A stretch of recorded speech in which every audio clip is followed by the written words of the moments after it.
Hello everyone, welcome to week 9 of this series of lessons on emotions. I hope that all of you have had a wonderful week, and for these final 2 weeks of our Connect group, we are going to shift away from talking about specific emotions and talk about the ideas of emotional awareness and emotional intelligence. As usual, I'm really excited. It's going to be a great lesson. Let's jump into it.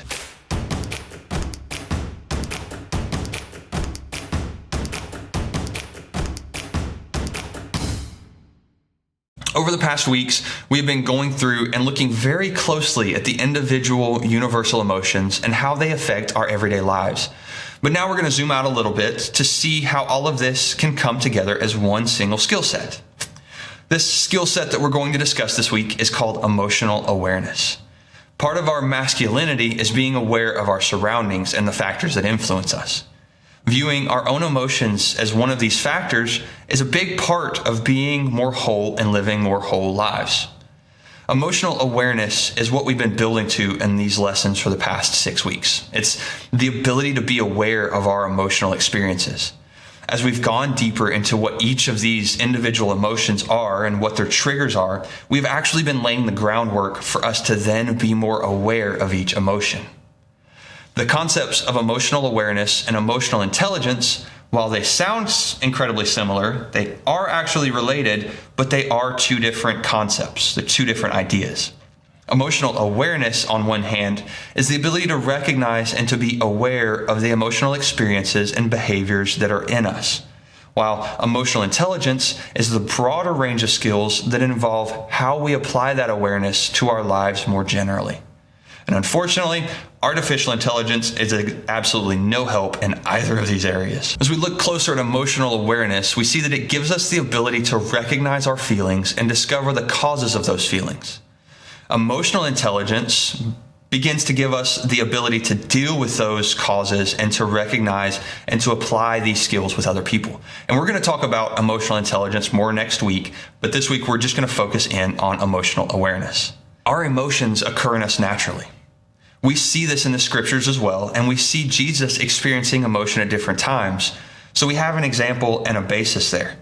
But when emotions occur in us, we are ultimately the ones that are responsible for our actions that these emotions lead us to. Our emotions can control us if we allow them to. We can be affected and our lives can be severely and negatively impacted if we take a passive stance towards our emotions or if we deny that we even have such a thing. We have the choice about how we respond to our emotions, and this skill of emotional awareness is vital to being able to take control of our emotional reactions. Emotions do not come with the words or the awareness of what's going on. Emotions occur in us naturally, but the words to describe those emotions do not come naturally. Just because we are fearful does not mean that we immediately know that we are afraid. We have to develop this ability of being conscious of any of our emotions as those emotions are occurring. We as men may find these feelings, we may find our own feelings and emotions scary and uncomfortable. We don't always have to appear cold and unfeeling though. What being emotionally aware is not asking you to do is give up on your masculinity. Becoming more emotionally aware is beginning to acknowledge that having emotions is a part of being masculine. It is not becoming oversensitive and blaming every little thing on an emotion, but it is seeing how this piece of ourselves fits into the rest of our lives as men.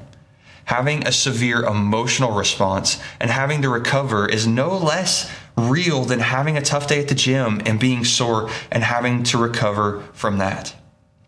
So how do we become more emotionally aware? How do we begin to build this skill and this awareness? Like I said, just sticking with me through the last 6 lessons has been a great start. Going in and looking at each of the different emotions and what they are is a great foundation to becoming more emotionally aware. There are several prominent authors and researchers who have suggested several different practical ways to get better at identifying what we are feeling at a given moment. Each of these suggested practices lead us to developing a better vocabulary around what it is that we feel. See, we don't have to take this vocabulary and then go discuss it with anyone else really, but we will have the words to discuss it if we need to. And if we don't want to go discuss it with someone else, then we can at least discuss it with ourselves, if nothing else. I mean, you got to love a good conversation with that internal voice, right? So today, I'm going to give you 3 different strategies for building wholeness and balance in your emotions. The first strategy that we're going to talk about today is to notice the feeling and stay with it. In order to do this, we want to start reflecting on our feelings periodically. We may not realize that we are feeling or experiencing an emotion when we first start trying this. By taking a few minutes at the end of the day and reflecting on how we felt through different events of the day, we can begin to build the ability to know when we are feeling something particular. By reflecting on our emotions and by reflecting on these events, it will help us to not run from the feelings or to not try to cover them over with humor when we feel them in the moment. It'll bring about a comfortability with our emotions. So stick with the reflection, stick with the emotion as you notice it. Reflect on the more negative moments as well as the positive moments. I suggest paying attention to the joy and the good moments in life, the enjoyable emotions that we feel. There's actually research that says that cultivating these emotions can even begin to undo negative emotions that we feel. I also suggest spending time with friends who are emotionally smart. Look for and find individuals who are emotionally healthy and begin to spend time with them. You are who you spend time with, and you'll begin to pick up some things from them. The second strategy that we're going to talk about today is to name the feeling. Pick a name to identify what you feel. Many of us guys have trouble putting our emotions or our feelings into words because we don't know the words to use in expressing these emotions. Even just acting out these emotions can be difficult enough for us, much less trying to use words to describe them. We can make an analogy, and we're really good at making an analogy between a lawnmower and a fighter jet, but we don't always have items that relate well to our emotions. A good way to begin this is to print out a list of feelings or an emotions chart. I've actually linked a couple of these in the description, and if you want to go check them out, I encourage you to do that. They have emojis on them. They may seem silly, but they're really beneficial in matching what it is that you feel to a particular name. When you pick a name to match what you feel, it doesn't have to match perfectly. But as you do this, you start to build associations as you try to match something to what you're feeling. I suggest printing one of these out or saving it to your phone, then pull it out when you recognize a feeling and say, I'm feeling angry, or I feel sad and disappointed. I just don't feel great. Soon, you won't need the list, and you'll be able to identify your emotions as they occur in you. The third strategy we're going to talk about today is to express the feeling. So first, we're going to notice the feeling, then we're going to name the feeling, and then we're going to express the feeling. We're going to get it outside of ourselves.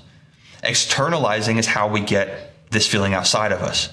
Externalizing and expressing can take several different forms. My biggest recommendation, keep a journal. This journal doesn't have to be pen and paper unless you want it to. Some guys really like having nice pens and nice notebooks to track your thoughts in, and that's okay. I may or may not be one of those people. But having a section of notes in your phone is perfectly fine too. There are some wonderful journaling apps out there, and if I'm not mistaken, Apple even has a stock journaling app that ships with the iPhone now as well. The medium doesn't matter. So let's look at a scenario. Have you ever gotten a text message that just made you so angry beyond belief? And you started responding in a blistering fury. You're typing away. Every good comeback, every good zinger that comes to your mind in that moment is transferring through your thumbs onto the screen. Now, have you ever sent that text message? Or have you ever got done typing after a few minutes and you calmed down? You realized that most of the things that you typed out were not good Christian things to say. So no matter whether you ended up sending the message or not, in that moment you journaled and externalized what you were feeling. By keeping a journal, you can have a place to respond to the anger that you feel in a particular moment, and you can get it outside of you. Then you can go back to that first strategy and reflect on what it felt like as you were typing away. By keeping a journal, you can have a place to respond to the anger that you feel in a particular moment, and you can get it outside of you. You can do this with other emotions as well. Then you can go back to that first strategy and reflect on what it felt like as you were typing away. When you externalize, you process, and then you move beyond. You can put it behind you and go on with life. When we bottle up our emotions, we are prone to revisit them and ruminate on what we could have done differently and what we could have said differently, and we roll these situations over in our heads endlessly. When we externalize, we're able to process, which satisfies our brain, and then we move on with it. We move on and beyond this emotion. Something else that you can do to externalize and to express emotion is you can build a support network. We don't usually like to discuss these internal occurrences with anyone at all, especially us guys. We don't like to admit this stuff, and so we don't like to talk with other guys about it. We may feel that we come across as weak or overly sensitive when we express these things to other men, but on the contrary, when we find like-minded men who realize the importance of emotion and realize the importance of being transparent and honest about your emotions, we then find that it helps us to get these emotions outside of us. For a little while, one part of that network may be talking to a faith-based counselor to help you out, just depending on your situation. Nonetheless, coming together as men in community is what we're called to do. We're called to be whole in our bodies, in our emotions, and in support of one another. So how will all of this alleviate some problems in me? What are the specific problems that we face that building this skill can alleviate? We as men can experience a lot of different things in our lives. Some of these things can include very negative things like a severe depression or crippling anxiety or anger that seems to come from thin air and out of nowhere. We can experience intense feelings of inadequacy or failure and many, many other things that could cause our marriages to crumble or work to become absolute pits of despair and so many other negative things. At times in our lives, it may seem that our lives are devoid of any enjoyment or positivity. We all get hurt and we all get disappointed in life. That's just an unfortunate fact. And it's going to happen at work, at home, and at church. And these moments of hurt are not fun and they do not feel good. We all experience times of connection and joy, though, as well. We experience the positive things, and these experiences are enjoyable and they are fun. And we seek to repeat them over and over again. We want the enjoyable times and the fun times in life. See, emotional awareness is something that's going to allow us to know when we are hurt, that it's okay to cry about it and just be hurt for a bit. And it's also going to allow us to know when we are in the good seasons of life. It's going to allow us to be aware of the different seasons and moments that we are experiencing in life. Emotional intelligence that we're going to talk about next week is going to then help us heal the hurt and potentially build the relationships where we're hurt. But we'll talk some about that. Our relationship with God is another area that can be hindered when we are unable to see all of who we are and to be honest with ourselves and God. God sees every aspect of who we are, and He wants us to be truthful and vulnerable with Him. If we continually hide and deny that we are experiencing aspects of ourselves that He created us with, then we will only ever be able to get so close to Him. Some exercise scientists have this concept that they talk about that's called the mind-muscle connection. This connection is when we say, I want to pick up the cup of coffee. Our brain tells specific muscles in our arm to contract or lengthen to reach out and pick up the cup. And our brain does this, and it tells our muscles what to do without us consciously having to think about what each individual muscle is doing. Bodybuilders use this hyper-focus of the mind-muscle connection to focus on what different muscles in their body are doing as they are performing a lift in order to strengthen that particular muscle. See, I propose building the mind-emotion connection. I propose that this mind-emotion connection is emotional awareness. Let's build this focus on emotions overall, but also this awareness to specific emotions that we're feeling when we feel them. As we focus, we can become more familiar with and learn more about what happens, and we will gain better control over our responses to these emotions. Building this awareness will help us to lead more whole lives as we begin to learn who we are under the surface, and it'll help us as we build deeper relationships with those around us. So to give a quick recap of this lesson, emotional awareness is a skill set within a larger skill set that is known as emotional intelligence. Emotional awareness is the ability to be aware of our own emotional experiences and behaviors. There are 3 strategies for building greater emotional awareness that are to notice the feeling, to name the feeling, and to express the feeling.